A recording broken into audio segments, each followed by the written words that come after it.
answers for this came up as 63. Your fundamental was 340. So actually you're in a ratio of 1 to 3 to 5 to 7. So once you found your fundamental, which was 340, your first overtone is 3 times 340. Your second overtone is 5 times 340. Your third overtone would be 7 times 340. Is that the same for all closed tubes? Yes. Once you found the fundamental, just multiply 135. For your strings and your open tubes would be just times 1 times 2 times 3 times 4. They're consecutive multiples. So for instance, if my fundamental here comes up as 340, then this would be 3 times 340. And this will be 5 times 340, so on. For your strings, because n is just consecutive numbers, your fundamental, for instance, would be 340. Your next harmonic, or your first overtone, would be 680. So that's really easy. And then your next overtone would be 1020, and so on. Consecutive multiples, as opposed to odd numbered multiples of the fundamental. I didn't understand number 53. Like it's asking if you can vibrate something with an object near it. I don't understand. Wire stretch. Yeah, what you have is sympathetic vibration, okay, where everything vibrates, everything has a natural mode of vibration. So that if you have two things that have the same mode of vibration, then one will cause the other one to vibrate. Okay, that's what's called sympathetic vibration. And so what they're saying is, I've got this wire, and I have an object that is vibrating at 2,000 and 3,000. Will that cause the wire to vibrate? Basically is what it's saying. What you have, because you've got a wire, your frequency is equal to NV over 2L, okay? Your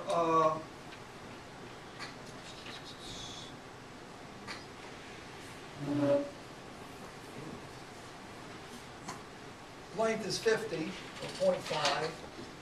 My frequency is 400. Solve for the velocity of the wave in the wire, because that's an unknown value.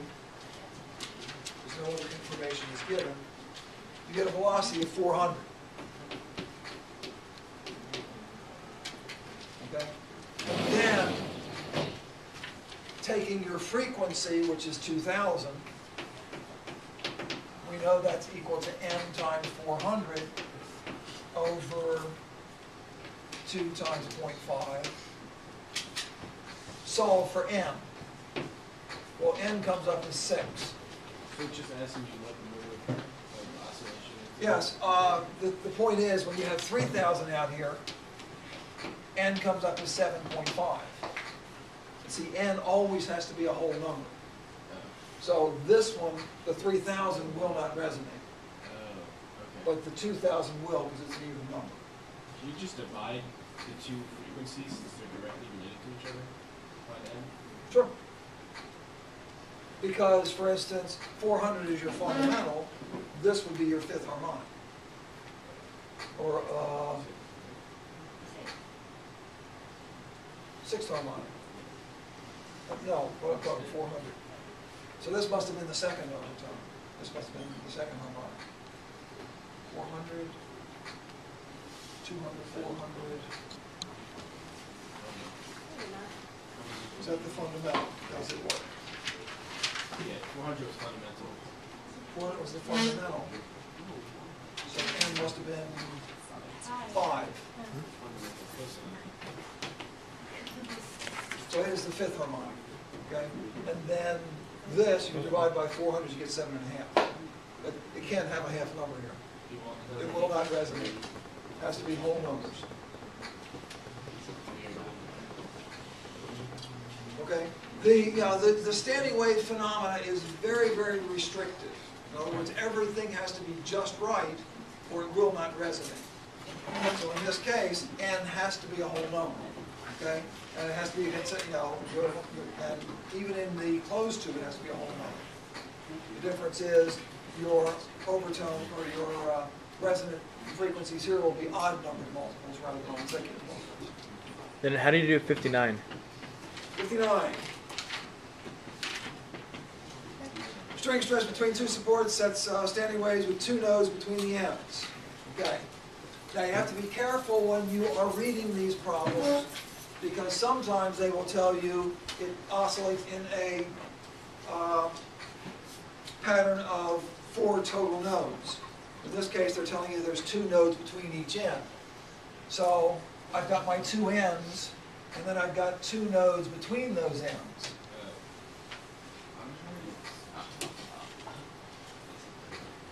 So I'm in my 3rd mode of oscillation. My fundamental would be one loop. Okay. My second harmonic is 2 loops. This is my 3rd harmonic. And then based on that, I know that my frequency is equal to NV over 2L, where N is 3. I know what my velocity is, 59. When did they tell you Junction this? between 2 support sets up a standing wave with 2 nodes between the ends and then driven with a frequency. I know what my frequency is, 230. What order harmonic is such a wave? Looking for, oh, okay, well, I knew that. And then what is the frequency of the fundamental? Well, if I know that this relationship is going to stay the same, Oh. V over L, okay? So I can solve knowing this and this for V over L, and then I resubstitute for N is equal to 1. In other words, this V over L is going to be the same as this V over L. It's the same string. And it's the same length. No matter how hard you hit it, it's going to vibrate the same? Well, the frequency is going to change because I know my fundamental frequency. Oh, okay. But if I know what my 3rd frequency, my 3rd harmonic is, then I know the relationship between V and L for that harmonic, which is the same as the relationship between V and L here. Because the velocity in the string's not going to change, and the length of the string's not going to change.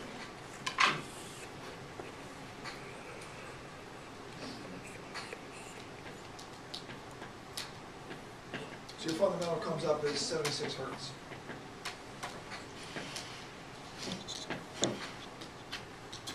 Which would be 1/3 of this. But you could also do that one. Take that divided by 3. Since this is the 3rd harmonic, your fundamental would be this divided by 3. So you can short circuit that way too. Can I? Okay? So say, Tomorrow you have your reading test. 45 multiple choice questions based on 16 readings. That's 16 readings. For Monday, okay? This is the test packet for magical. wave motion. Alex, you don't need to I videotape know, I'm me not. walking. It's clearly not. Clearly, you're just looking at Einstein.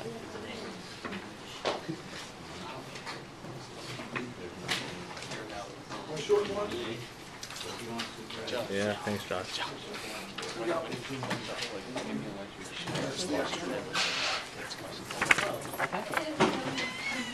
So the assignment for Monday is the pre-response questions, okay? Now if you add them all up, there's probably 14 or 15 pre-response questions. Oh, wow. So use some time over the weekend, don't wait until Sunday night to start them. They're all pretty simple, single substitution stuff, just looking at Doppler effect and standing waves for the most part.